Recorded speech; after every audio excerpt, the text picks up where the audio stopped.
आप सभी को प्रभु यीशु मसीह के मधुर नाम में मेरी ओर से जय मसीह की। परमेश्वर का धन्यवाद हो कि यह सप्ताह आपके लिए बहुत आशीषमय रहा होगा।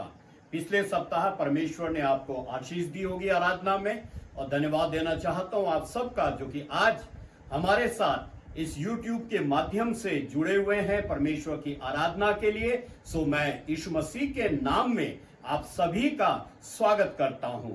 परमेश्वर आपको आशीष दे आज की आराधना के लिए। आशा करता हूं कि आप सब सुरक्षित होंगे, अपने घरों में होंगे। और एक अपील जो आज मैं इस माध्यम से करना चाहता हूं वो ये है कि आप अपने घरों में रहें, सुरक्षित रहें, परमेश्वर के चरणों पर समय व्यतीत करते रहें, प्रार्थना में समय व्यतीत करते रहें। और इस महामारी के समय में प्रभु आपको सुरक्षित रखे।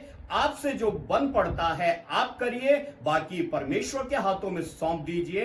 परमेश्वर अपना काम पूरा करेगा। इससे पहले कि हम परमेश्वर की आराधना में आगे जाएं, हम प्रार्थना में समय व्यतीत करेंगे। और हमारे बीच में देहरादून से पास्टर धर्मेंद्र हैं। मैं निवेदन करूंगा पास्टर धर्मेंद्र से कि वो प्रार्थना में अगुवाई करें।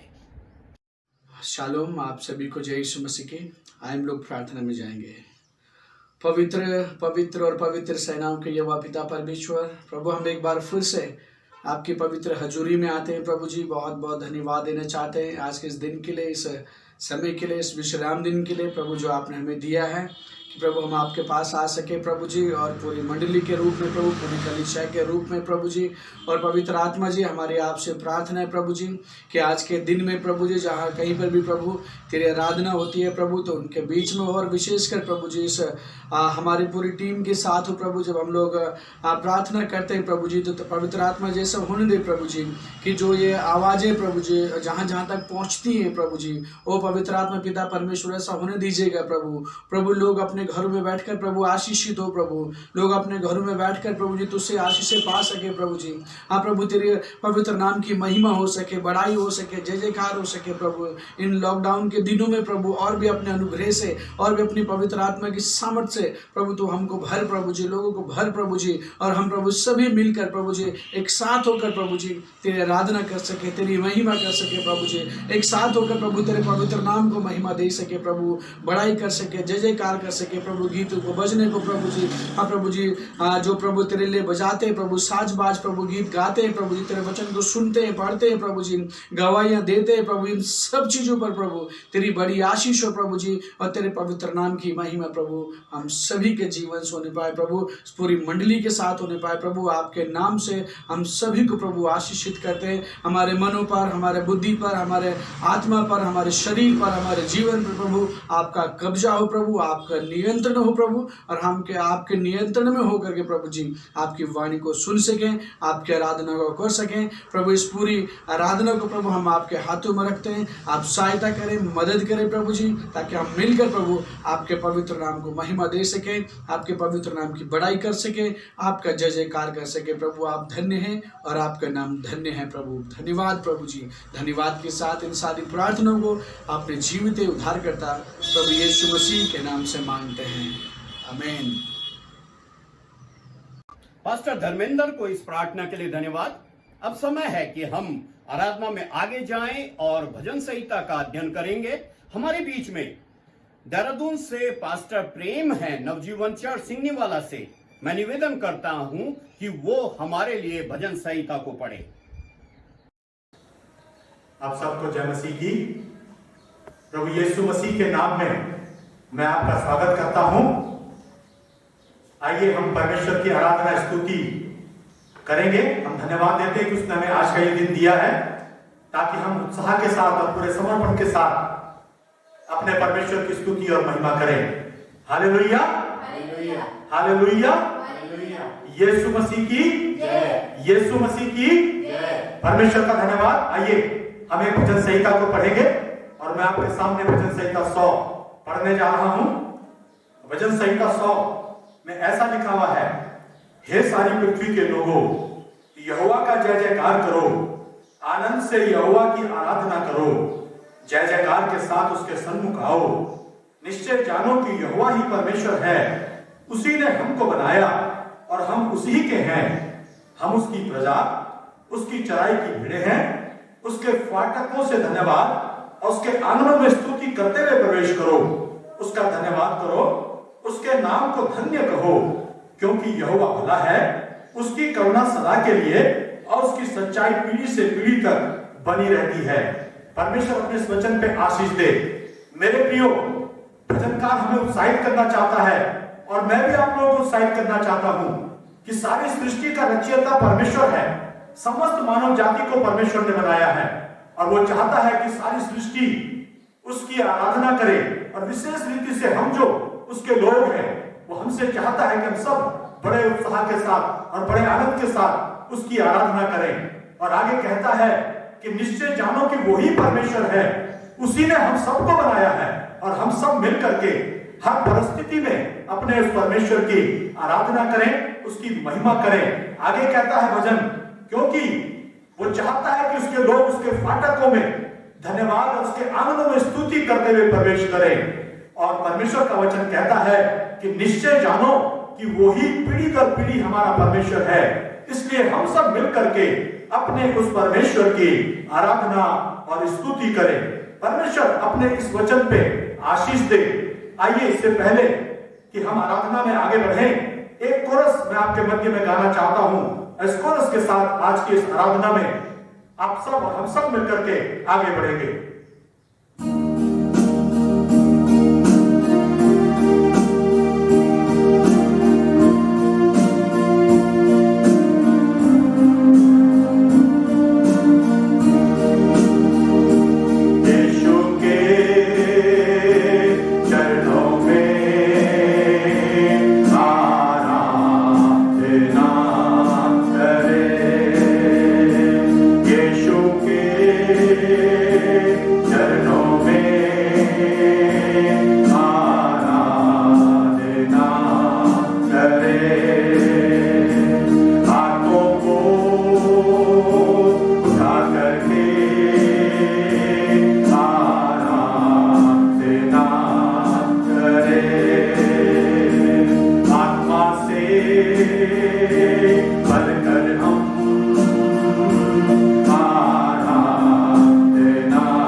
पास्टर प्रेम को भजन संहिता के अध्ययन के लिए धन्यवाद। मेरे प्रियो, हम परमेश्वर की आराधना में आगे जाएंगे और इस समय है कि हम आराधना में समय व्यतीत करें। कुछ गीतों के माध्यम से मैं निवेदन करूंगा कि ग्रेटर नोएडा नवजीवन चर्च से कि वो आराधना में अगुवाई करें।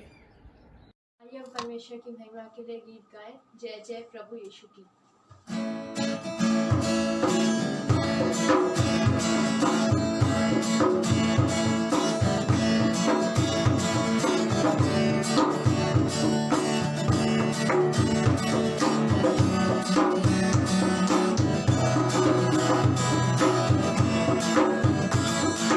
Jai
परमेश्वर की महिमा के लिए एक और गीत गाएंगे। यीशु है सच्चा गडरिया, उसकी हम भेड़े हैं।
आइए हम परमेश्वर की महिमा के लिए अपने स्थानों में खड़े होकर परमेश्वर की आराधना करें और इस गीत को गाएं।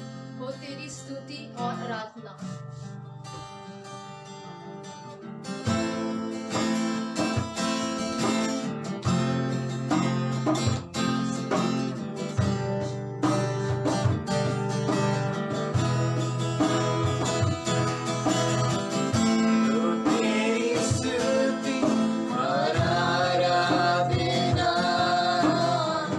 करता हूँ मैं तुझसे ये प्रार्थना।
नवजीवन चर्च ग्रेटर नोएडा की इस टीम को बहुत बहुत धन्यवाद आराधना में अगुवाई करने के लिए। प्रभु आप सबको आशीष दे। अब हम विशेष प्रार्थना में जाएंगे अपनी आराधना को आगे बढ़ाते हुए मेरे प्रियो, और हमारे साथ पास्टर महेश देहरादून से हैं, नवजीवन चर्च चमनपुरी से। मैं निवेदन करूंगा उनसे कि वो प्रार्थना में अगुवाई करें। सभी को प्रभु यीशु मसीह के नाम में जय मसीह की। मैं पास्टर महेश देहरादून नवजीवन चर्च की ओर से आप सभी को आज के इस दिन के लिए प्रभु के नाम से आशीषित करते हैं। आइए हम सब लोग जो आराधना हमने की है उसके लिए प्रार्थना करेंगे। प्रार्थना में जाएंगे। आइए अपनी आंखों को बंद करें। आकाश और पृथ्वी के परमेश्वर प्रभु यीशु के नाम से हम एक बार फिर पिता आपके निकट आते हैं और आज के इस दिन के लिए धन्यवाद करते हैं प्रभु जी, जो तेरे बच्चों ने मिलकर आराधना करी प्रभु, आप उसको स्वीकार करें और जहां पर कमजोर हैं, वीक हैं, उन बालों को ठीक करें प्रभु, ताकि और अच्छे से आराधना कर सकें। जैसे तेरे वचन में हमने सीखा है कि तू आज भी ऐसे आराधक को ढूंढते जो आत्मा और सच्चाई से आराधना करते हैं। प्रभु तेरे बच्चों ने आत्मा और सच्चाई से आराधना की है, ये आराधना आपको ग्रहण योग्य हो पिता। इस समय प्रार्थना करते हैं विशेष प्रभु जी आप प्रभु मसीह परिवारों के लिए परमेश्वर प्रत्येक परिवारों को आप संभाले प्रभु, उनके जवान बेटे बेटियों प्रति दया हो, छोटे बच्चों प्रति दया हो जो पढ़ाई लिखाई करते प्रभु, उनको संभाल के रखे प्रभु जी। हमारी विनती है प्रभु हर एक परिवार पर दया करे प्रभु जी। नवजीवन चर्च के प्रत्येक परिवार को हम तेरे हाथों में सौंपते प्रभु जी, और उनके बच्चों प्रति दया हो प्रभु जी, जवान पुरुषों स्त्री प्रति दया हो, बुजुर्गों प्रति दया हो, प्रत्येक को आप संभाले आशीषित करें प्रभु जी। इस समय विशेष प्रार्थना करते प्रभु हम आपसे प्रभु जी अपने परमेश्वर उन लोगों के लिए जो प्रभु भोजन के द्वारा प्रभु सेवाएं दे रहे प्रभु, उन्हें आशीषित करे प्रभु जी। और पिता उनके जीवन में तेरा अनुग्रह प्रभु जी। जितने लोग प्रभु हमारे देश में प्रभु खाने के द्वारा प्रभु खिलाने के द्वारा प्रभु अपना योगदान दे रहे, उन्हें आशीषित करें। हम प्रार्थना करते प्रभु जी उन्हें संभालें आप। विशेष प्रार्थना करते हैं सर प्रभु जी अपने देश के प्रभु जी पुलिस विभाग के लिए प्रभु, प्रत्येक सिपाही को अधिकारी को हम तेरे हाथों में सौंपते हैं जो रात दिन प्रभु अपनी सेवा दे रहे हैं प्रभु, आप उन्हें आशीषित करें प्रभु जी। संभाले परमेश्वर, अनुग्रह दे, उनके परिवार बच्चों पर तेरी दया तेरी आशीषों आपका अनुग्रह उनकी जिंदगी में रहे प्रभु जी। और वो आते जाते हैं जब सेवाएं देते हैं उन्हें संभाल के रखे प्रभु, अच्छा स्वास्थ्य दे, उनके बच्चों परिवार प्रति दया हो। हम प्रार्थना करते प्रभु जी मेडिकल विभाग के लिए प्रभु, डॉक्टर नर्स और जितने सेवा करते प्रभु जी मेडिकल के द्वारा प्रभु, उनको आशीषित करें प्रभु जी। ओ पिता हम प्रत्येक जन को तेरे हाथों में सौंपते हैं, आप आशीषित करें, उन्हें संभाले, उनके परिवारों को संभाले। और प्रभु जब वो रात दिन अपनी सेवाएं देते प्रभु, उन डॉक्टरों को प्रभु तेरे हाथों में सौंपते हैं, उन नर्सों को तेरे हाथों में सौंपते प्रभु, आपके नाम की महिमा बढ़ाई होने पाए। हम विशेष प्रार्थना करते प्रभु अपने देश के प्रधानमंत्री के लिए परमेश्वर प्रभु जी, अपने राज्य के प्रभु जी मुख्यमंत्री के लिए परमेश्वर, प्रत्येक उस अधिकारी के लिए जो हमारे देश को चलाते प्रभु, हमारे देश के राष्ट्रपति के लिए हम प्रार्थना करते प्रभु, आप उन्हें बुद्धि समझ दे प्रभु, आशीषित कर ताकि आपके नाम की महिमा हो। हम विशेष प्रार्थना करते हैं प्रभु जी महान सामर्थ्य पिता परमेश्वर, हम प्रार्थना करते हैं विशेष तौर से प्रभु जी परमेश्वर आपके प्रभु इस देश पर प्रभु तेरा अनुग्रह हो, कोरोना से मुक्त करे प्रभु जी, इस महामारी से हमारे देश को छुटकारा दे प्रभु, ताकि आपके नाम की महिमा और आपके नाम की स्तुति होने पाए। महान सामर्थ्य पिता प्रभु यीशु के नाम में मैं आपका सेवक विशेष प्रार्थना करता प्रभु, प्रत्येक जन पर तेरे अनुग्रह ठहरे। विशेष इस समय प्रार्थना करते हैं प्रभु तेरी वचन के लिए प्रभु, जो तेरे दास प्रभु तेरी वेदी से प्रभु तेरे कलाम को बांट रहे प्रभु, उनके संग रहें प्रभु, उनके ओंठों को छू ले प्रभु जी। और परमेश्वर बोलने वाले वो नहीं लेकिन तेरी आत्मा प्रभु बोले, और उस वचन के द्वारा प्रत्येक के प्रभु जीवन बदलते चले जाएं, और जहां प्रभु जिस विश्वास में प्रभु खड़े हैं उस विश्वास से एक कदम और आगे बढ़ जाएं और आपके नाम की महिमा हो। वचन के सुनने वालों प्रभु 100 गुना 60 गुना 30 गुना फल लाए प्रभु जी। आप अपने दास पर दया करें, उनके गले को खोल दे प्रभु जी। जब अभी वो तेरे वचन को इस वेदी से देते प्रभु जी, तेरे नाम की महिमा हो, तेरे नाम की सामर्थ्य, तेरी आत्मा प्रभु जुम्मिस करे। और तेरे दास को तेरे हाथों में सौंपते हैं प्रभु, उनके जो वचन तूने दिया है उस वचन के द्वारा तेरी सामर्थ बहता है, इससे काम करे, तेरी आत्मा का काम होने पाए परमेश्वर। प्रभु हम इस समय को तेरे हाथ में देते प्रभु जी, इस आराधना को प्रभु वचन को तेरे हाथ में सौंपते प्रभु, और कलीसिया के प्रत्येक परिवारों को तेरे हाथों में सौंपते प्रभु जी। हमारी प्रार्थना है हमारे भारत देश को प्रभु जी इस महामारी से बचाए परमेश्वर। आपका अनुग्रह आपकी दया चाहते हैं प्रभु, आप बढ़े हम घटे। धन्यवाद पिता, हमारी दुआओं को सुन लिया और जवाब दिया। धन्यवाद के साथ प्यारे पिता प्रभु यीशु मसीह के नाम से मांगते हैं, आमीन। पास्टर महेश को इस प्रार्थना के लिए धन्यवाद। मेरे प्रियो, हम इससे पहले कि परमेश्वर के वचन में जाएं, परमेश्वर के वचन को सुने। मैं निवेदन करूंगा, आसाम से भाई नोएल हैं, उनकी ओर से एक विशेष गीत सुन लेंगे। सबको जय मसीह की। मैं एक गाना गाना चाहता हूँ परमेश्वर की महिमा के लिए। मैं गिटार के साथ में गाना चाहता था, लेकिन गिटार का स्ट्रिंग टूट रखा है, इसलिए दुर्भाग्यपूर्ण मैं गिटार नहीं बजा सक रहा हूँ। फिर भी परमेश्वर की महिमा के लिए मैं एक गीत गाना चाहता हूँ, और इसका मीनिंग को देखिएगा, और मुझे लगता है कि इस गाने को द्वारा आपको भी आशीष मिलेगा। आइए इस गीत को गाते हैं हम। किसके आगे टिकते घुटना जो तेरे कभी सुने ना, किसके आगे टिकते घुटना जो तेरे कभी सुने ना, मांगो उससे देगा तुमको जीवन परंपार, मांगो उससे देगा तुमको जीवन परंपार। सारे वस्तु सारे चीजें आएंगे तेरे पीछे पीछे, सारे वस्तु सारे चीजें आएंगे तेरे पीछे पीछे। किसकी आगे टिकते घुटना जो तेरे कभी सुने ना, किसकी आगे टिकते घुटना जो तेरे कभी सुने ना, मांगो उससे देगा तुमको जीवन परंपार, मांगो उससे देगा तुमको जीवन परंपार। विश्वास से खोना ना, पीछे तुम हटना ना, विश्वास से खोना ना, पीछे तुम हटना ना।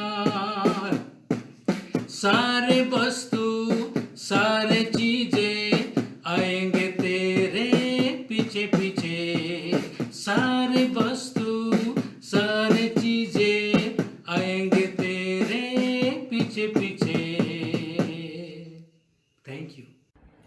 परमेश्वर का धन्यवाद हो इस सुंदर गीत के लिए। परमेश्वर भाई को बहुत आशीष दे। मेरे प्रियो, परमेश्वर का धन्यवाद हो कि परमेश्वर हमें एक विशेष समय में लेकर के आ गया है कि इस समय हम परमेश्वर के वचन को सुन लेंगे।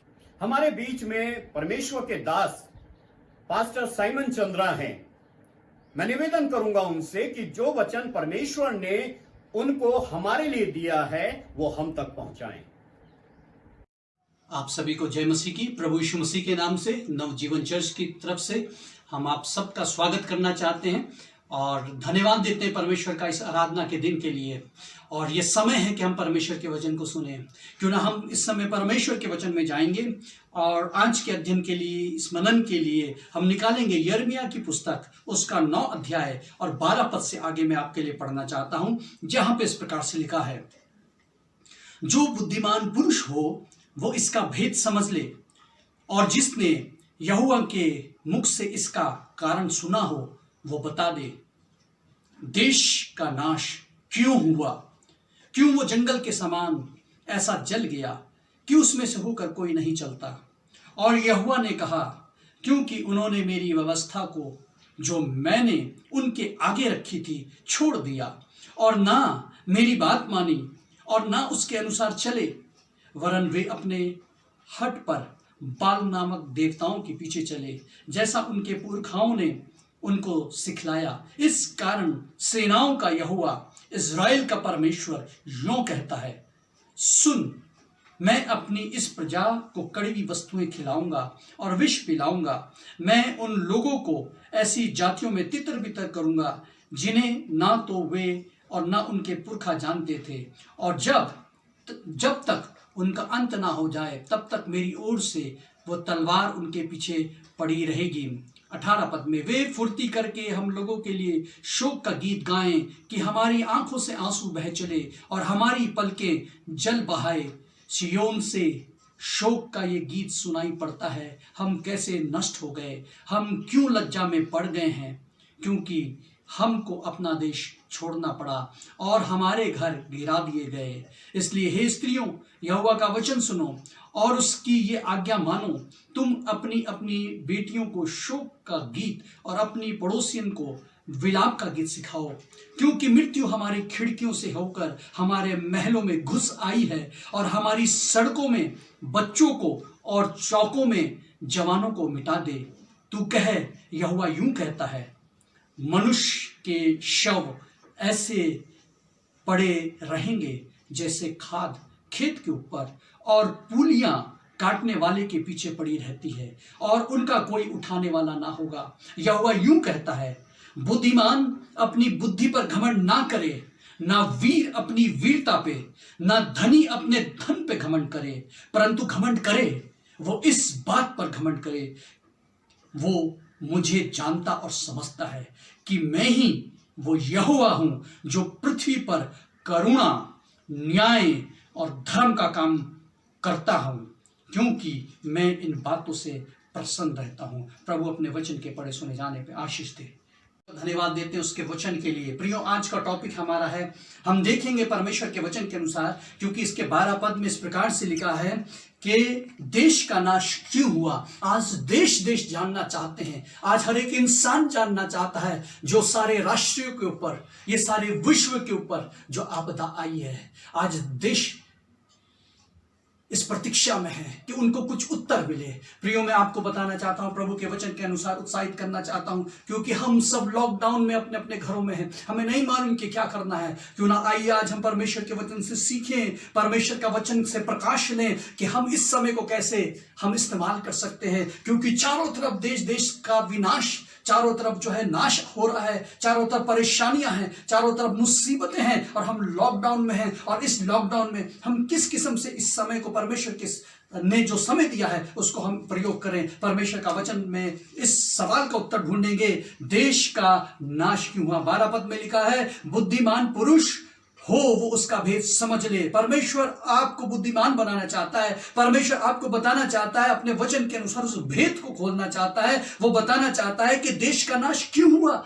एक प्रश्न है, ये देश का नाश क्यों हुआ। और इसलिए प्रियो, अगर आज सबसे बड़ी चीज जो हमारे लिए है कि हम इस लॉकडाउन में किस प्रकार से समय व्यतीत करें, पहला सबसे नंबर 1, हम परमेश्वर के वचन को ढूंढने के लिए, हम परमेश्वर के वचन को सीखने के लिए, हम परमेश्वर के वचन में अपनी आंखों को गढ़ा करके उसकी इच्छा जानने के लिए, वो हमसे क्या कहना चाहता है, अपने दिलों को खोलें, अपने मनों को खोलें, अपने समय को परमेश्वर के आगे निछावर कर दें और कहें, प्रभु तू मुझसे बोल और बातचीत कर। क्योंकि लिखा है कि परमेश्वर अपने बुद्धिमान लोगों को, परमेश्वर अपने लोगों के ऊपर प्रकट करना चाहता है कि देश का नाश क्यों हुआ। प्रियो, जब हम परमेश्वर के वचन को पढ़ते हैं तो हमें प्रकाशन मिलता है, और परमेश्वर का प्रकाशन इस प्रकार से है कि देश का नाश क्यों हुआ। परमेश्वर का वचन पढ़ेंगे तो परमेश्वर का वचन बताएगा। यिर्मयाह 1 और 11 में इस प्रकार से कहता है, आइए हम अपनी आंखों को खोलें और कहें, प्रभु अपने वचन से प्रकाश डाल। परमेश्वर प्रकाश देगा। यिर्मयाह 1 और 11 में लिखा है, यहोवा का वचन मेरे पास पहुंचा, हे यिर्मयाह तुझे क्या दिखाई पड़ता है।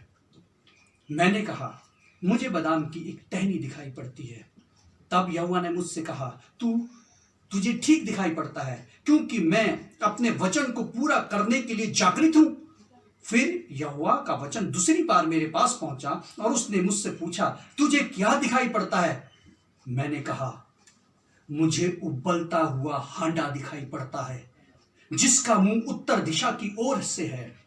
तब यहोवा ने मुझसे कहा, इस देश के सब रहने वालों पर उत्तर दिशा से विपत्ति आ पड़ेगी। प्रियो, ये उस समय का जिक्र है कि जब परमेश्वर ने यिर्मयाह को, परमेश्वर के लोग जो इज़राइल में थे, जो यहूदा में थे, उनके लिए जो परमेश्वर ने वचन भेज दिया, परमेश्वर ने आने वाली विपत्ति से उनको आगाह कर दिया। और इसलिए परमेश्वर ने कहा, यिर्मयाह से कहा, तुझे क्या दिखाई पड़ता है, तुझे क्या दिखाई पड़ता है। प्रियो, आज परमेश्वर पूछना चाहता है हर एक से, तुझे क्या दिखाई पड़ता है, तुम क्या देखते हो। तुम टीवी पे जब न्यूज ऑन करते हो तो तुम्हें क्या सुनाई देता है। परमेश्वर आज हमें कुछ दिखाना चाहता है, परमेश्वर आज हमें कुछ बताना चाहता है। और इसलिए परमेश्वर ने देखा कि यिर्मयाह ठीक से देखने वाला है कि नहीं है, पहले उसका टेस्ट लिया, तुझे क्या दिखाई पड़ता है। उसने कहा, बादाम की टहनी।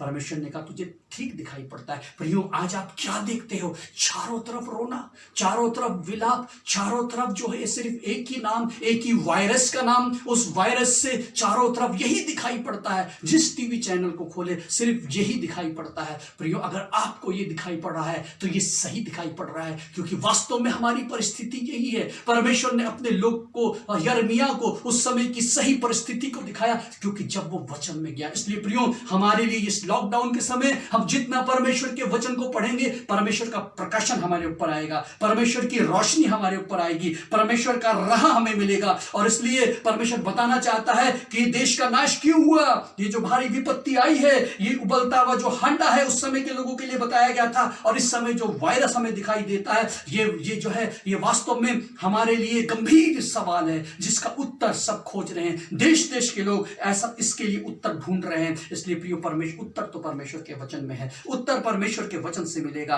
परमेश्वर ने अपने वचन में उत्तर दिया है। इसलिए प्रियो, 9 अध्याय में जो हमने पढ़ा, देश का नाश क्यों हुआ, इसमें कुछ कारण बताए गए हैं। और इसलिए प्रियो, हम उस कारण को हम देखेंगे कि परमेश्वर किस कारण से जो है उसका नाश हुआ, और परमेश्वर का वचन हमें बताना चाहता है कि वो किस किस्म से जो है वो विनाश उन लोगों के ऊपर आया। परमेश्वर उस विनाश को आने से पहले, या जो विपत्ति जिसको हम देख रहे हैं, उसका वो समाधान भी हमें दिखाना चाहता है। क्या सचमुच में हम परमेश्वर के वचन को गंभीरता से लेने के लिए, पढ़ने के लिए, हम अपने इस एकांत समय को, अपने घर में जो हम समय व्यतीत कर रहे हैं, क्या गंभीरता से ले रहे हैं? प्रियो, अगर नहीं लिया तो आज निर्णय करें, आज से निर्णय करें कि आप और आपके बच्चे और हम सब मिलकर परमेश्वर के वचन को ढूंढें, परमेश्वर के वचन को सीखें, परमेश्वर के वचन से अपने जिंदगी को भर लें, क्योंकि इसमें से हमें प्रकाशन मिलेगा, इसमें से हमें हिदायत मिलेगी, इसमें से हमें सावधानी मिलेगी, इसमें से हमें बचाव के उपाय मिलेंगे, इसमें से हमारी जिंदगी के लिए परमेश्वर जीवन का मार्ग बताएगा। परमेश्वर का वचन ऐसा कहता है, देश का नाश क्यों हुआ, क्यों जो है खिड़कियों से मृत्यु होकर गुजरी, क्यों जो है महलों में जो है मृत्यु घुस आई, क्यों जो है चौकों पे, क्यों जो है बाजारों में, क्यों जो है देशों में ये मृत्यु और विनाश आ गया। जब हम परमेश्वर का वचन पढ़ेंगे प्रियो, परमेश्वर मार्ग दिखाएगा, क्योंकि उसके वचन में लिखा है, जब लिखा है कि देश का नाश क्यों हुआ, तो परमेश्वर का वचन बताता है। 13 पद में यहाँ पे लिखा है, और यहोवा ने कहा, क्योंकि उन्होंने मेरी व्यवस्था को जो मैंने उनके आगे रखी थी छोड़ दिया, और ना मेरी बात मानी, और ना उसके अनुसार चले। प्रियो, परमेश्वर कारण बता रहा है, परमेश्वर फिर से हमें आगाह करना चाहता है, ये ऐसा क्यों हुआ। प्रभु का वचन कहता है, क्योंकि उन्होंने मेरी व्यवस्था को छोड़ दिया, क्योंकि उनको मेरी व्यवस्था सुनने और सीखने के लिए समय नहीं था। और इसलिए प्रियो, परमेश्वर का वचन जब हमें कहता है, इसलिए हम कोठरियों में जाएं, इसलिए हम कमरों में जाएं, इसलिए हम लॉकडाउन में जाके परमेश्वर के वचन को पढ़ें और सीखें। क्यों? क्योंकि परमेश्वर की व्यवस्था को छोड़ दिया गया। प्रियो, कई बार हमें नहीं पता चलता इस लॉकडाउन में क्या करना है। पहली बात हमने सीखी, ये लॉकडाउन का समय परमेश्वर ने इसलिए दिया है ताकि हम लौट आए, ताकि हम परमेश्वर के वचन को पढ़ें। और दूसरी मुख्य बात हम जो है इस वचन में से देखेंगे कि कई बार हमें नहीं मालूम चलता कि परमेश्वर का वचन जब कह रहा है कि ये तुमने मेरी व्यवस्था के पीछे नहीं चले इसलिए ऐसा हुआ, और कई बार हमें नहीं पता चलता, हम सोचते हैं हम तो वचन को पढ़ते हैं, हम तो सब अच्छे काम करते हैं, लेकिन प्रभु का वचन हमें फिर से आगाह करता है। यिर्मयाह का 16 ही अध्याय का हम एक और पद को पढ़ेंगे, जिसमें इस प्रकार से लिखा है, 16 का 10 में लिखा है, जब तू इन लोगों से ये बातें कहे और वे मुझसे पूछें, यहोवा ने हमारे ऊपर ये सारी बड़ी विपत्ति डालने के लिए क्यों कहा है, हमारा अधर्म क्या है, और हमने अपने परमेश्वर यहोवा के विरुद्ध कौन सा पाप किया।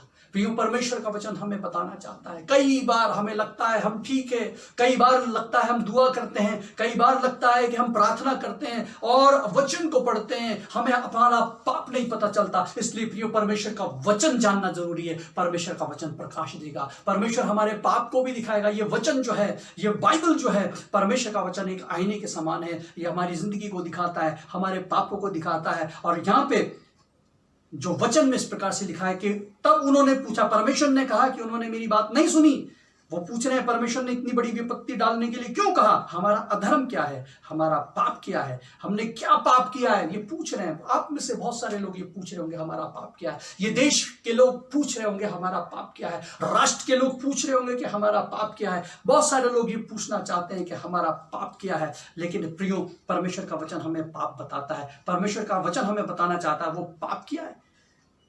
यिर्मयाह 1 अध्याय निकालेंगे, और उसके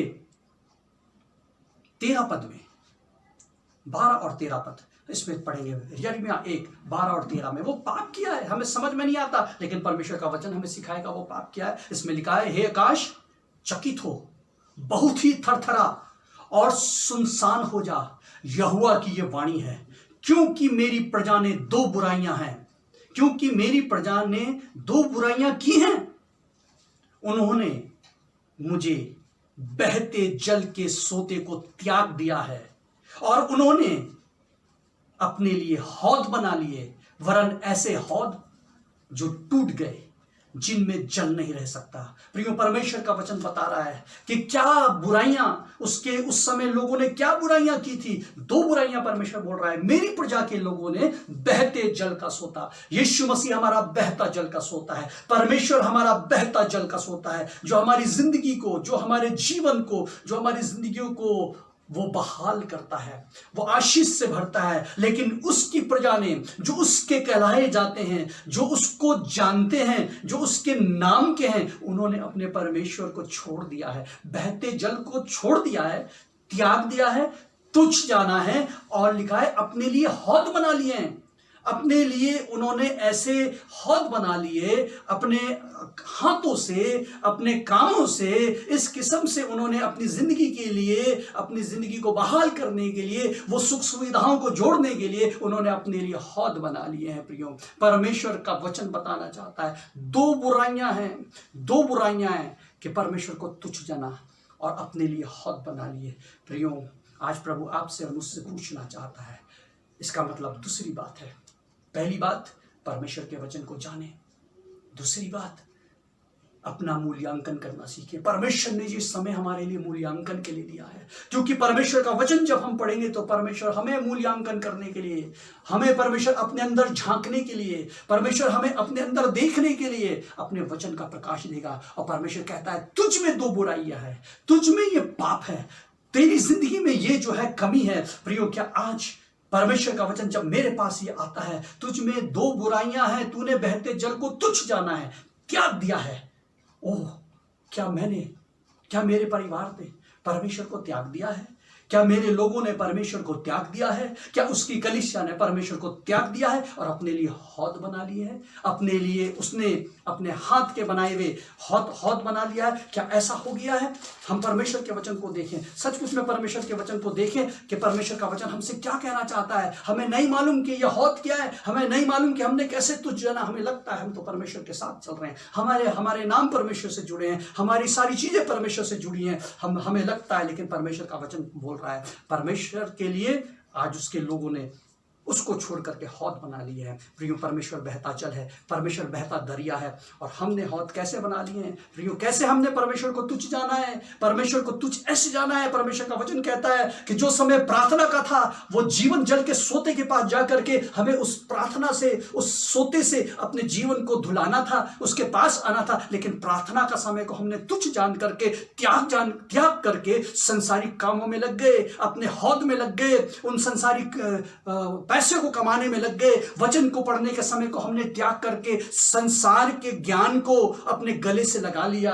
प्रियो, रविवार की जो आराधना है उसको हमने त्याग करके, उसको कम अहमियत दे करके अपने बिजनेस के लिए भागने लग गए। हम अपने धंधों के लिए भागने लग गए, हम पैसा कमाने के लिए भागने लग गए। हमने अपने दोस्तों की पार्टियों में जाना उचित समझा। हमने जो है अपने रिश्तेदारों को, उनसे परमेश्वर के समय से उनको ज्यादा महत्व देना स्वीकार किया, क्योंकि उनसे हमारे फायदे हैं, उनसे हमारे काम निकलेंगे।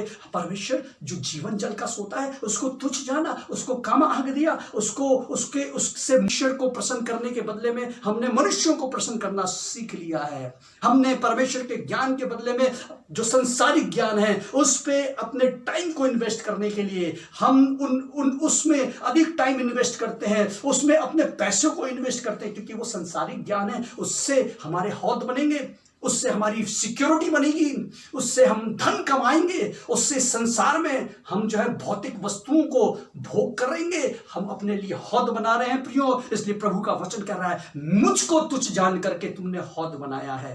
परमेश्वर की बातों पर मन लगाने के स्थान पर हमने धन कमाने में मन लगाया है, नौकरियों को करने में मन लगाया है, हमने अपने लिए जो परमेश्वर का समय था, जो परमेश्वर का काम था, जो परमेश्वर का मिशन पूरा करना था, चर्च को परमेश्वर ने एक मिशन के लिए चुना था, उस बहते सोते को तुच्छ जान करके हमने अपने लिए, अपनी जिंदगी के लिए ऐसे हौद बना रहे हैं प्रियो।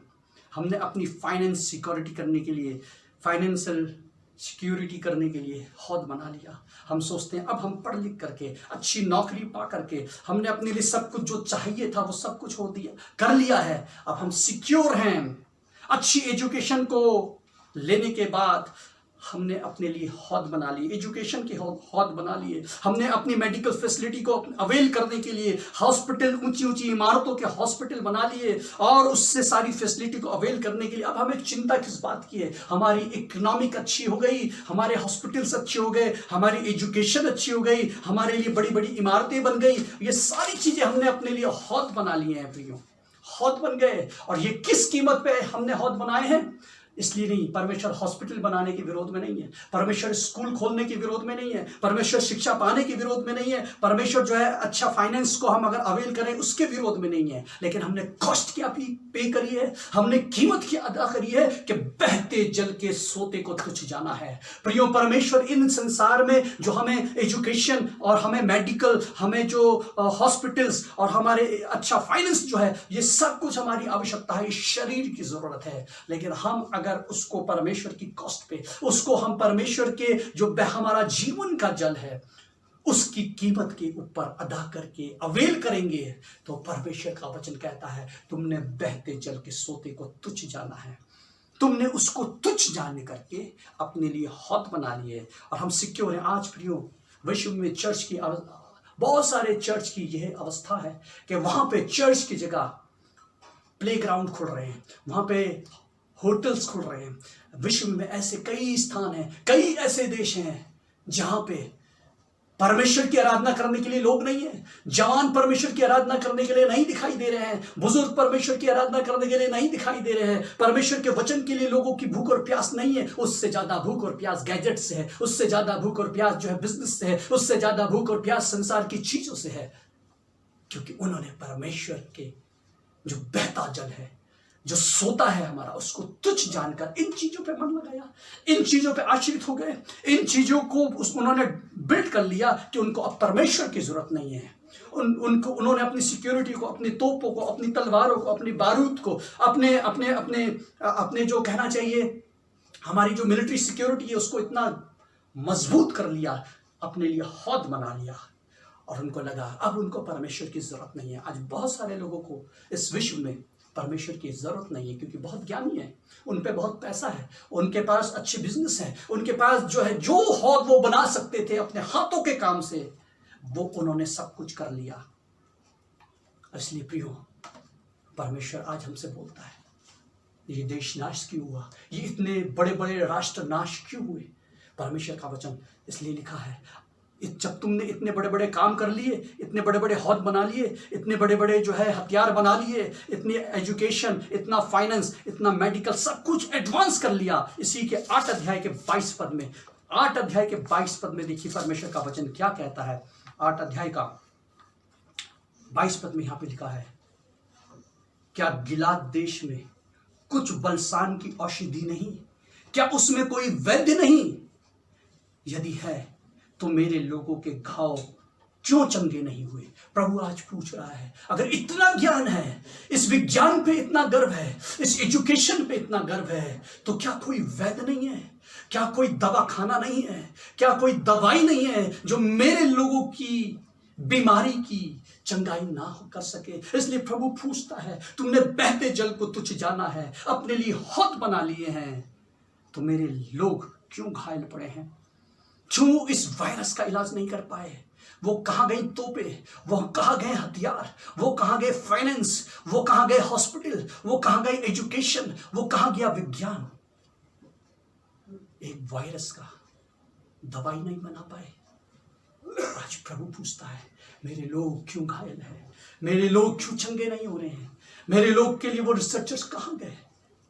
इसलिए प्रियो, ये मूल्यांकन का समय है हमारी सबकी जिंदगी के लिए, हमारे कलीसिया के लिए, हमारे परिवारों के लिए, चर्चेस के लिए, विश्वव्यापी चर्चेस के लिए, प्रभु के लोग जो जानने वाले हैं उनके लिए ये कोठरियों में बैठ करके मूल्यांकन करने का समय है। और प्रभु का वचन कहता है कि तुम्हारे मेरी प्रजा ने दो बुराई की है, बहते जल के सोते को तुच्छ जाना है और अपने लिए हौद बना लिए। प्रियो, अगर हमारी भी ये अवस्था है, हमने अपने परमेश्वर से प्रार्थना के समय से मुख मोड़ करके दुनिया की चीजों में अपने समय को दिया है, बाइबल पढ़ने के समय को छोड़ करके हमने दूसरी चीजों में इन्वेस्ट किया है, हमने अगर परमेश्वर के जो भवन में जाके उसकी आराधना करने का जो समय था उसको दूसरी चीजों में लगा दिया है, हमने अपने लिए जो प्रभु को समय देना था, जीवन के जल के सोते से अपने जीवन को भरना था, तृप्त करना था, उस समय को छोड़ करके तुच्छ जान करके तिरस्कार करके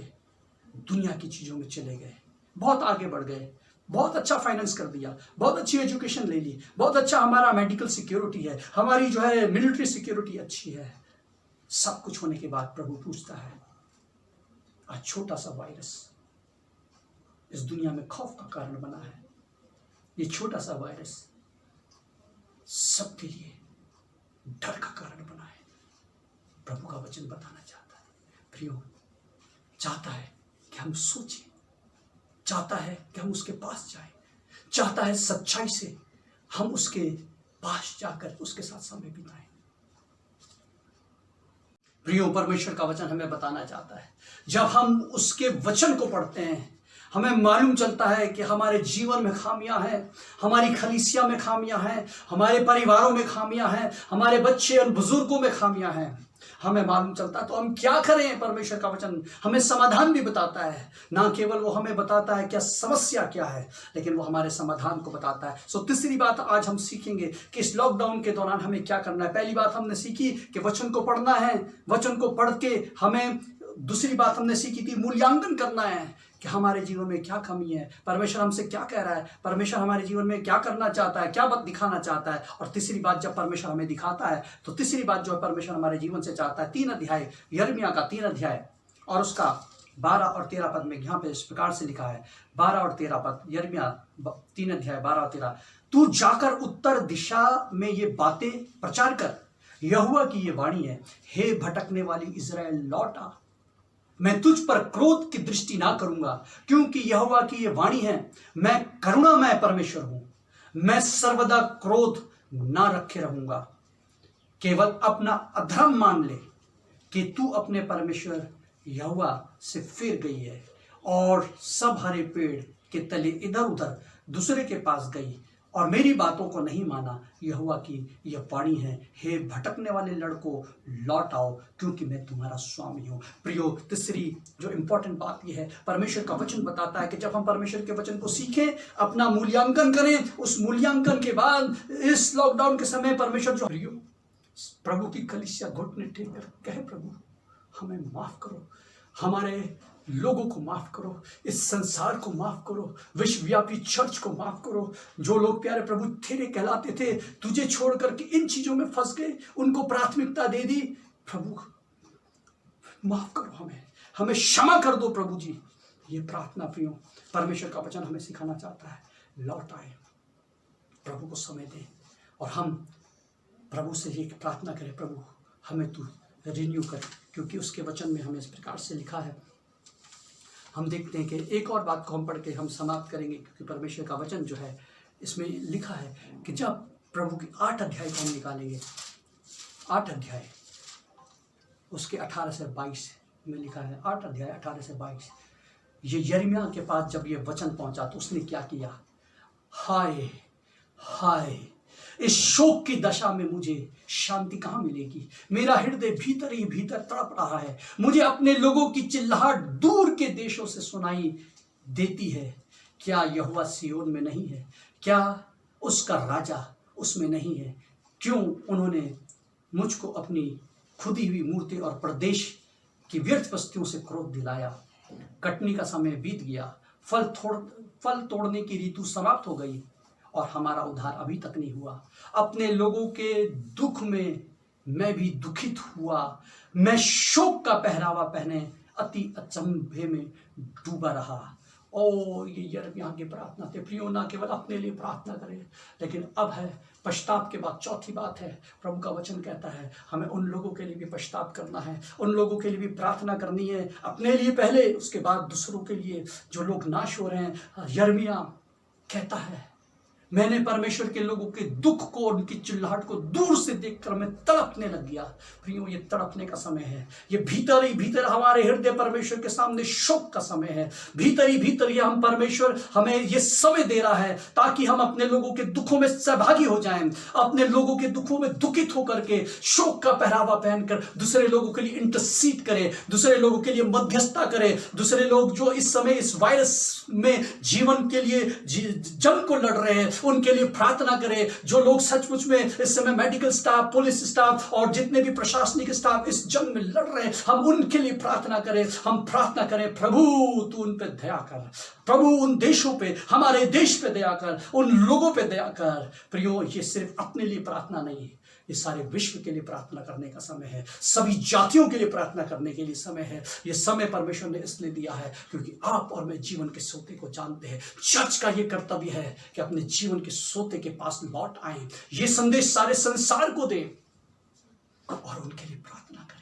यिर्मयाह की तरह तड़पें, यिर्मयाह की तरह रोएं, यिर्मयाह की तरह उनके दुखों में दुखित होकर के प्रभु से आग्रह, प्रभु से अनुनय विनय करें, प्रभु से प्रार्थना करें। इसलिए प्रियो, आज प्रभु का वचन हमें सिखाता है ये लॉकडाउन का समय आपके लिए और मेरे लिए है। देश का नाश क्यों हुआ, इसको जानने के लिए परमेश्वर के वचन को जाने। ये लॉकडाउन का समय परमेश्वर के वचन को सीखने का समय है, अपने आप को मूल्यांकन करने का समय है, पश्चाताप और तौबा करने का समय है, लौट आने का समय है, फिर से जीवन के सोते के पास लौट आने के लिए। इस लॉकडाउन के समय बाइबल स्टडी करने के लिए, प्रार्थना करने के लिए, घर बैठे आराधना करने के लिए और साथ साथ सारे संसार के लिए प्रार्थना करने का समय है। उनके लिए मध्यस्थता करने के लिए परमेश्वर के पास देशों को लेके आओ, कहो प्रभु अनुग्रह कर दे, दया कर दे, क्षमा कर दे। आइए अपने सर को झुकाएंगे और प्रार्थना करेंगे। प्रभु तेरी दया चाहते हैं, तेरा अनुग्रह चाहते हैं, इस संदेश पे तेरी आशीष हो। जहां जहां लोगों ने सुना, तेरे लोगों ने सुना, प्रभु अपनी अनुकंपा करना, अपना अनुग्रह करना, यिर्मयाह का आत्मा उंडेलना, ताकि हम सब खड़े हो जाएं। देश देश में ये पुकार जाए कि देश नाश क्यों हो गया, प्रभु तेरी विधियों को छोड़ दिया, जीवन के सोते को तुच्छ जान लिया और अपने लिए हद बना लिया। प्रभु हम लौट आए, तेरे पास आ जाएं, क्योंकि हमारे जीवन की सिक्योरिटी तेरे पास है, हमारे जीवन की चंगाई तो तेरे पास है, हमारे जीवन का सोता तो तू ही है। हमारे उद्धारकर्ता प्रभु यीशु मसीह, हम तेरा धन्यवाद देते हैं। अपनी कलीसिया को आशीष देना, सारे विश्व में जो संकट पड़ा है अनुग्रह करना प्रभु जी। दुनिया के पास तो औषधि नहीं है, लेकिन तू प्रभु औषधि देने वाला, तू ज्ञान देने वाला, तू प्रभु निर्बल को बल देने वाला और दुर्बल की सहायता करने वाला, तू औषधि देने वाला परमेश्वर है। प्रभु अनुग्रह कर, दया कर, यीशु के नाम से मांगते हैं, आमीन। परमेश्वर का धन्यवाद हो इस सुंदर और सामर्थी वचन के लिए। परमेश्वर का धन्यवाद हो कि परमेश्वर ने हमें अपने अनुग्रह के द्वारा ये आश्रित वचन सुनने का अनुग्रह प्रदान किया है। मेरे प्रियो, अब हम एक विशेष गीत अंकिता और आराधना से, जो कि नवजीवन चर्च देहरादून से हैं, उनके द्वारा एक विशेष गीत सुन लेंगे और उसी समय हम अपनी धन्यवाद की भेंटों को, दशमांश को और जो धन्यवाद की भेंटें हैं उनको इकट्ठा कर लेंगे।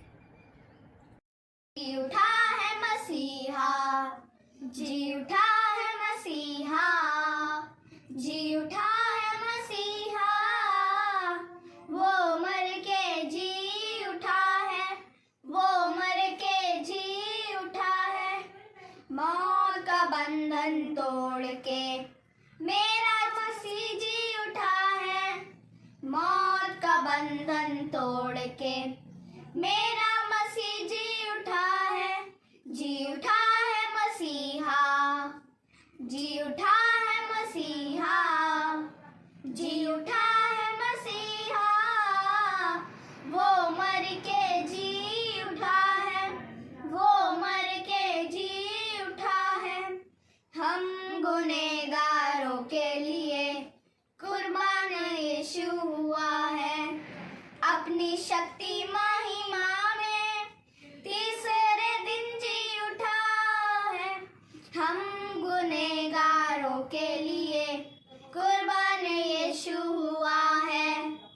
अपनी शक्ति महिमा में तीसरे दिन जी उठा है। जी उठा है मसीहा, जी उठा है मसीहा, जी उठा है मसीहा।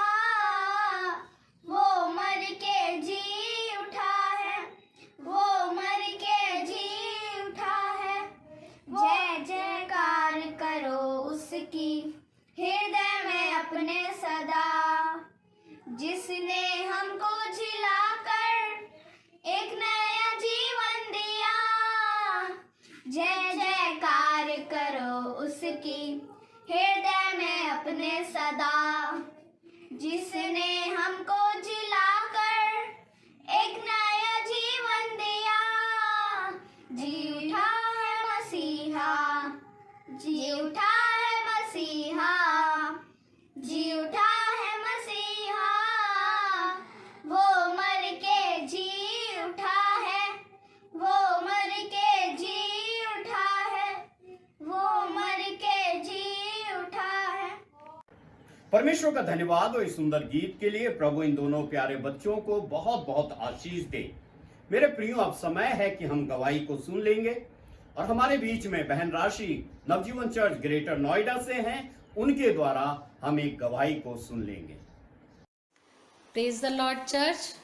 प्रभु का धन्यवाद करती हूँ कि प्रभु ने आज ये मौका दिया कि मैं आज आपके सामने प्रभु की महिमा के लिए मैं अपनी गवाही को शेयर करने जा रही हूँ।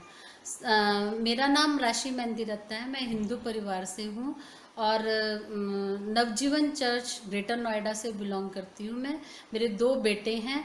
ये सन 2008 की बात है कि मुझे सिर में बहुत अजीब सी दर्द स्टार्ट होनी शुरू हुई और ये दर्द मुझे ऐसे लगता था जैसे कोई मेरे ड्रिलिंग कर रहा हो। और इस प्रॉब्लम के साथ साथ मुझे एक और प्रॉब्लम स्टार्ट हो गई कि मुझे नेज़ल पॉलिप्स थे, जिससे कि मेरे दोनों नोस्ट्रल बंद हो जाते थे और स्प्रे लेने के बावजूद भी, जब मैं स्प्रे करती थी उसके बावजूद भी थोड़ी देर तक मुझे सांस आती थी, लेकिन फिर उसके बाद एकदम से सांस बंद हो जाती थी। तो ये दोनों प्रॉब्लम से मैं टैकल कर रही थी अपने आप को, अपनी लाइफ को बहुत टफ तरीके से मैं व्यतीत कर रही थी। और मेरे हस्बैंड मुझे साइकेट्रिस्ट के पास भी लेके गए, क्योंकि इतना सिर में दर्द रहता था 24 घंटे का कि मुझे साथ साथ नेगेटिविटी स्टार्ट हो गई। और मैंने कम से कम 1.5 साल तक इस डिप्रेशन की मेडिसिन भी खाई, लेकिन मुझे किसी तरह का कोई रिलीफ नहीं मिलता था। और ये सिलसिला मेरा कम से कम 7 साल तक चला। मुझे 24 घंटे की मुझे दर्द थी और मुझे सांस लेने में प्रॉब्लम होती थी, नेगेटिविटी रहती थी मुझे। और ये सब दौर मेरा चल रहा था और मेरी ऐसी कंडीशन आ गई थी कि बच्चे मुझे डॉक्टर के पास लेके जाते थे और मुझे डॉक्टर इंजेक्शन लगाता था और मैं वहाँ पे बेहोश हो जाती थी। और घर आने पर शाम होते होते तक फिर मेरी वही हालत हो जाती थी कि मुझे वैसे ही बहुत नेगेटिविटी स्टार्ट हो जाती थी। तो इन सब चीज़ों को मेरे घर पर एक मेड आती थी, वो सब इन चीज़ों को देख रही थी कि मेरी कैसी हालत है। तो उसने एक दिन मुझे बोला कि मेरे बेटे को एक चर्च जाने से रिलीफ मिला है, क्योंकि उसके बेटे को भी कुछ बवासीर की प्रॉब्लम थी, तो उसको चर्च जाने से हीलिंग मिली थी। उसने मुझे भी बोला कि आप भी एक बार चर्च होके आइए। तो मैंने इस बात को स्टार्टिंग में तो बहुत कैजुअली लिया, क्योंकि मैं बहुत कुछ करके देख चुकी थी। बहुत से डॉक्टर्स को मैंने चेंज किया, होम्योपैथिक, एलोपैथिक, आयुर्वेदिक, मुझे किसी भी डॉक्टर से रिलीफ नहीं मिला। और मैं बहुत पाठ पूजा भी करवा चुकी थी, तांत्रिक, ये मंदिर, मस्जिद, गुरुद्वारा, हर चीज़, हर जगह मैं जाके देख चुकी थी, लेकिन मेरे को किसी भी तरह से कोई रिलीफ नहीं हुआ। तो जब उसने ये सब चीज़ देखी और कुछ जाने से हीलिंग मिली थी, उसने मुझे भी बोला कि आप भी एक बार चर्च होके आइए। तो मैंने इस बात को स्टार्टिंग में तो बहुत कैजुअली लिया, क्योंकि मैं बहुत कुछ करके देख चुकी थी। बहुत से डॉक्टर्स को मैंने चेंज किया, होम्योपैथिक, एलोपैथिक, आयुर्वेदिक, मुझे किसी भी डॉक्टर से रिलीफ नहीं मिला। और मैं बहुत पाठ पूजा भी करवा चुकी थी, तांत्रिक, ये मंदिर, मस्जिद, गुरुद्वारा, हर चीज़, हर जगह मैं जाके देख चुकी थी, लेकिन मेरे को किसी भी तरह से कोई रिलीफ नहीं हुआ। तो जब उसने ये सब चीज़ देखी और कुछ टाइम के बाद, उसने 1 महीने बाद उसने लगभग मुझे फिर से बोला कि भाभी ठीक है, आप जो पाठ पूजा करते जा रहे हो वो करते रहो, लेकिन एक बार मेरे कहने से आप एक बार ज़रूर चर्च होके आइए। तो मैंने अपने हस्बैंड से पूछा, उन्होंने बोला ठीक है मैं चलूँगा।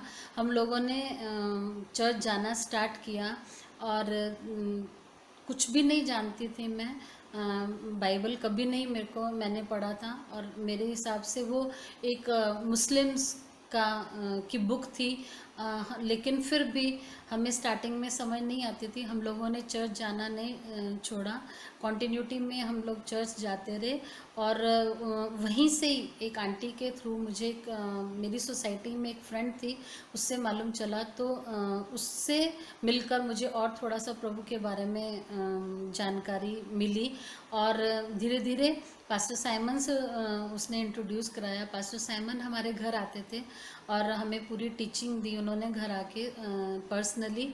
और स्टार्टिंग में बहुत क्वेश्चंस होते थे, लेकिन सच में मैं प्रभु का धन्यवाद करती हूँ कि प्रभु का हम पर इतना अनुग्रह हुआ कि हमारा सारा परिवार अब प्रभु में है और प्रभु के वचनों को सुनते हैं हम लोग बच्चों के साथ, और हम लोग चर्च जाते हैं। और ये आज का दिन है कि मेरी हर एक मेडिसिन जो मैं लेती थी और जो मुझे 7 साल की तक ये जो प्रॉब्लम चली, धीरे धीरे कर कर मेरी सारी मेडिसिन्स मेरी ख़त्म हो गई हैं।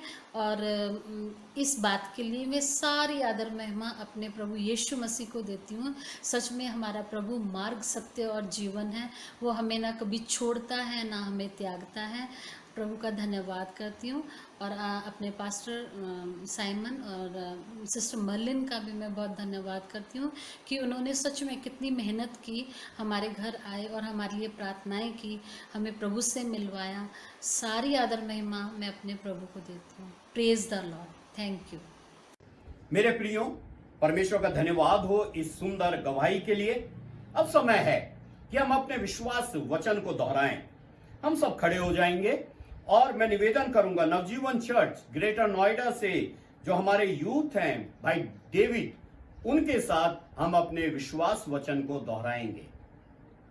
आइए हम सब अपने अपने स्थानों पे खड़े हैं और अपना दाहिना हाथ उठा के प्रेरितों का विश्वास पढ़ें। मैं विश्वास करता हूँ सर्वशक्तिमान पिता परमेश्वर पर, जिसने आकाश और पृथ्वी की रचना की, और उसके इकलौते पुत्र हमारे प्रभु यीशु मसीह पर कि वह पवित्र आत्मा की सामर्थ से देहधारी होकर कुंवारी मरियम से उत्पन्न हुआ, पैंतुस पिलातुस के राज्य में दुख उठाया, क्रूस पर चढ़ाया गया, मारा गया, गाड़ा गया, अधोलोक में गया, तीसरे दिन मृतकों में से जी उठा, आकाश पर चढ़ गया और सर्वशक्तिमान पिता परमेश्वर के दाहिने हाथ बैठा है, जहाँ से वह जीवितों और मृतकों का न्याय करने के लिए आएगा। मैं विश्वास करता हूँ पवित्र आत्मा पर, विश्वास की मंडली पर, संतों की संगति पर, पापों की क्षमा और देह के जीवने और अनंत जीवन पर। आमीन। आइए हम सब अपने स्थान पर जाते हैं। विश्वास वचन दोहराने के लिए भाई डेविड को धन्यवाद। आइए हम प्रार्थना में जाएं और प्रार्थना के बाद मैं निवेदन करूंगा पास्टर साइमन से कि वो प्रभु की प्रार्थना में हमारी अगुवाई करें और उसके बाद आशीष वचन से हमें विदा करें। आइए हम प्रार्थना करें। हमारे अनुग्रहकारी महान जीवते सामर्थ्य दयालुता परमेश्वर, हम बड़े धन्यवाद के साथ आपके चरणों पर आए हैं। प्रभु हम धन्यवाद देना चाहते हैं आपके सामर्थ्य वचन के लिए। प्रभु आप महान परमेश्वर हैं, सेनाओं के यहोवा, सामर्थ्य परमेश्वर। आपका वचन हमारे लिए प्रभु बहुत आशीष का कारण बनता है। और जबकि आज आपका वचन सुना गया, प्रभु एक एक के जीवन में आप कार्य करें, एक एक के जीवन में प्रभु ये वचन परमेश्वर बहुत सामर्थ के साथ इस्तेमाल होने पाए, आपके नाम को हम धन्य कहने पाए। एक एक की आवश्यकताओं को पूरा करें, जो अस्वस्थ हैं उन्हें छुएं और चंगाई प्रदान करें। इस देश पर आप दया करें और परमेश्वर इस संसार पर आप दया करें। मनुष्य के पापों से परमेश्वर आप उन्हें छुटकारा दें और परमेश्वर ये महामारी से आप उनको छुटकारा दें और परमेश्वर पिता लोग आपके चरणों पर आने पाएं और आपकी महिमा का कारण बनने पाएं। धन्यवाद देना चाहते हैं आपकी सामर्थ के लिए, आपके अनुग्रह के लिए। जो दान आपके लोगों ने दिया प्रभु, उनकी कमाई पर आशीष दे, इनके भंडार भरे रहें। और परमेश्वर जो दशमांश आया है उसके लिए धन्यवाद देना चाहते हैं। जो धन्यवाद की भेंटें आई हैं उनके लिए धन्यवाद देना चाहते हैं। होने दें कि प्रभु इनके कमाई पर आशीष दे, इनके भंडार भरे रहें और अपनी महिमा के लिए इस्तेमाल करें। और अधिक से अधिक आपके भवन में परमेश्वर पिता आपके सामर्थ्य के द्वारा प्रभु हर एक आवश्यकताएं पूरी होने पाए और हम आपके नाम को धन्य कहने पाए। धन्यवाद देना चाहते हैं सामर्थी गवाही के लिए और परमेश्वर आपकी बेटी के लिए, हमारी एक बहन को आप अपनी आशीषों से आशीषित करें, अपनी महिमा के लिए इस्तेमाल करें। प्रभु दया चाहते हैं, अनुग्रह चाहते हैं। हम एक एक के लिए जो परमेश्वर ये यूट्यूब के माध्यम से आपकी आराधना में शामिल हुए हैं, प्रभु एक एक के लिए आपके आशीर्वाद को चाहते हैं और यही प्रार्थना करते हैं कि प्रभु निरंतर हर एक जन आपके चरणों पर समय व्यतीत करने पाए और आपकी महिमा का कारण बनने पाए। सारी आदर महिमा आपको देते हैं, यीशु मसीह के नाम से मांग लेते हैं, आमीन। आइए हम प्रभु की प्रार्थना के लिए अपने अपने स्थानों पर खड़े हो जाएंगे, अपने सरों को झुकाएंगे और एक साथ मिलकर हम प्रभु की प्रार्थना में सहभागी होंगे। आइए प्रार्थना करें। हे हमारे पिता, तू जो स्वर्ग में है, तेरा नाम पवित्र माना जाए, तेरा राज्य आए, तेरी इच्छा जैसे स्वर्ग में पूरी होती है वैसे पृथ्वी पर भी हो। हमारे दिन भर की रोटी आज हमें दे और जिस प्रकार हमने अपने अपराधियों को क्षमा किया है वैसे ही तू भी हमारे अपराधों को क्षमा कर और हमें परीक्षा में ना ला, परंतु बुराई से बचा, क्योंकि राज्य और पराक्रम और महिमा सदा तेरे ही हैं, आमीन। अब हमारे प्रभु यीशु मसीह का अनुग्रह, परमेश्वर पिता का प्रेम और पवित्र आत्मा की सहभागिता हम में से प्रत्येक विश्वासी जन के साथ हमेशा हमेशा तक होती रहे, आमीन। मेरे प्रियो, परमेश्वर का धन्यवाद हो कि प्रभु ने आज हमें इस पूरी आराधना में प्रभु ने हमें आशीष दी है, इसलिए हम परमेश्वर का धन्यवाद देना चाहते हैं। प्रभु आप सबको आशीष दे, अपने घरों में आप सुरक्षित रहें, एक दूसरे को उत्साहित करें, परमेश्वर की संगति में रहें, प्रार्थना में समय व्यतीत करें और हम फिर से जब मिलते हैं तो एक नई गवाही के साथ परमेश्वर के चरणों पर आने पाएं। इसके बाद कुछ सूचनाएं हैं, मेहरबानी से आप उन सूचनाओं को ध्यान से सुने। हम फिर से मिलेंगे, तब तक आपको जय मसीह की। आप सभी को जय मसीह की। हम प्रभु का धन्यवाद देते हैं आज की अच्छी और सुंदर आराधना के लिए। हम प्रभु का धन्यवाद देना चाहते हैं आप सभी के लिए, जितने लोग इस नेटवर्क के माध्यम से आराधना से जुड़ सके, उसके लिए हम प्रभु का धन्यवाद देते हैं। और आज की सूचनाएं मैं आपके सम्मुख रखना चाहता हूं। चर्च का समय 10:30 बजे, हर संडे सुबह 10:30 बजे हम आराधना के लिए मिलते हैं। इसलिए आप सभी से निवेदन है कि आराधना के समय 10:30 बजे हम लोग तैयार होकर के बैठ सकें और पूरी तरह से आराधना में जैसे हम बैठते हैं, अच्छे कपड़े पहन के, साफ़ कपड़े पहन करके, नहा धो के बैठें। और आराधना के दौरान जैसा मैंने पहले भी कहा था कि हम चाय, नाश्ता और ऐसी चीज़ों का सेवन ना करें। प्रभु को महिमा दें, प्रभु से मन लगाएं, प्रभु को आदर दें और प्रभु की महिमा करें। साथ साथ मैं आपको बताना चाहता हूँ, अगले रविवार जो पहला रविवार होगा उसमें हम लोग प्रभु भोज के लिए मिलेंगे। प्रभु भोज तैयार करेंगे, इसलिए आप सभी से निवेदन है कि आप प्रभु भोज की तैयारी रखें। आप रोटी तैयार करके रखें और कोई भी शरबत, कोई भी जूस या काली चाय, कुछ भी ऐसा पदार्थ, द्रव्य पदार्थ आप तैयार करके एक गिलास में रख सकते हैं। और जब प्रभु भोज में हम लोग शामिल होंगे, जब कहा जाएगा तो हम सब मिल कर के प्रभु भोज में शामिल हो जाएंगे, इसलिए तैयारी रखें। सो प्रियो, नेक्स्ट संडे हम प्रभु भोज में जाएंगे, इसकी तैयारी आप सब अपने घरों पे कर लीजिए। साथ साथ आप लोगों से और निवेदन है कि अगर आपके बीच में कहीं पे भी कोई ऐसा परिवार है जो खाने और डेली नीड की आवश्यकता है उनको, और आपकी जानकारी में आता है, हम उनके लिए प्रार्थना करें। और साथ साथ वो जानकारी आप हम तक पहुंचाइए कि हम चर्च के माध्यम से जो कुछ भी उनकी सहायता होगी हम करेंगे, ताकि हमारे बीच में कोई भी भूखा ना सोए, कोई भी ऐसी परेशानी में ना रहे जो लॉकडाउन के द्वारा आर्थिक तंगी आई है। सो इसलिए एक दूसरे का ख्याल रखें, एक दूसरे को फ़ोन के द्वारा ज़रूर आप उनका हालचाल पूछें और उनकी ज़रूरत को हम तक बताइए।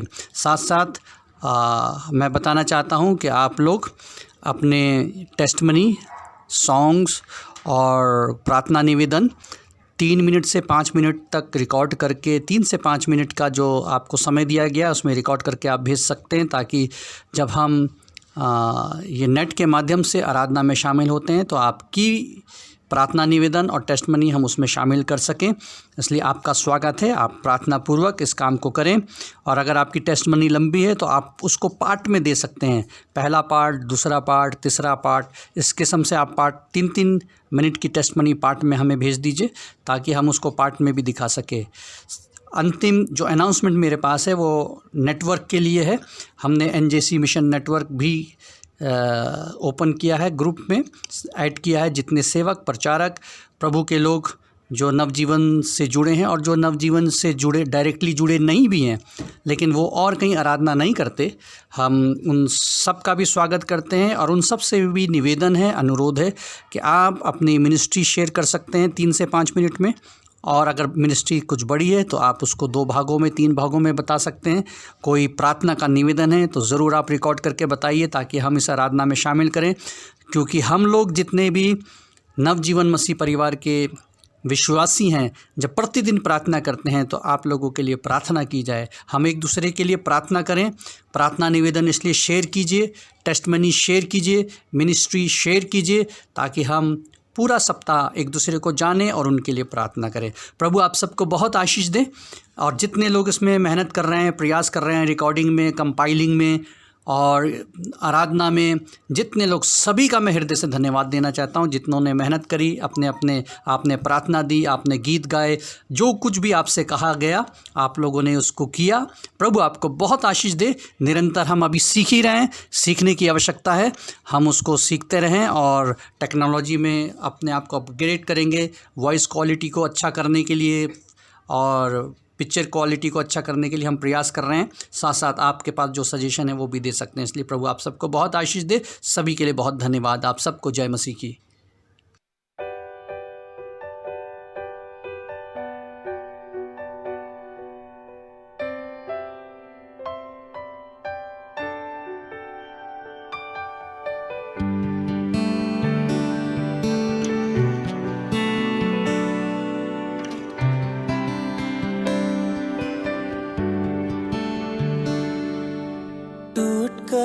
बिखरने न देगा मुझे यीशु मसीह का प्यार, जिसने अकेला न छोड़ा मुझे, कैसा अनोखा प्यार।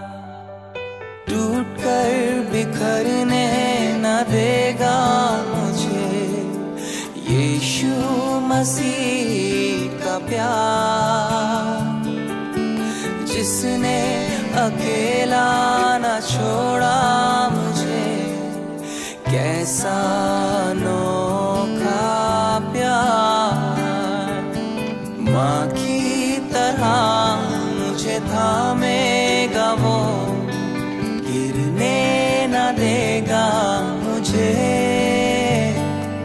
मेरे आँखों के आंसू को को पहुँचेगा वो, बाहों में लेगा मुझे।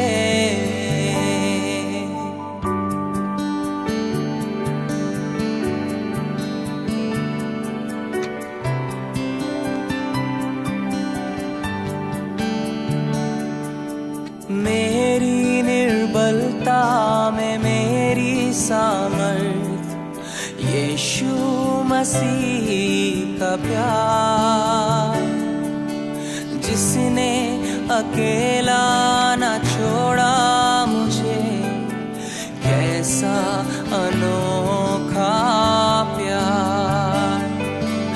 मेरी निर्बलता में मेरी सामर्थ, यीशु मसीह का प्यार, जिसने अकेला न छोड़ा मुझे, कैसा अनोखा प्यार।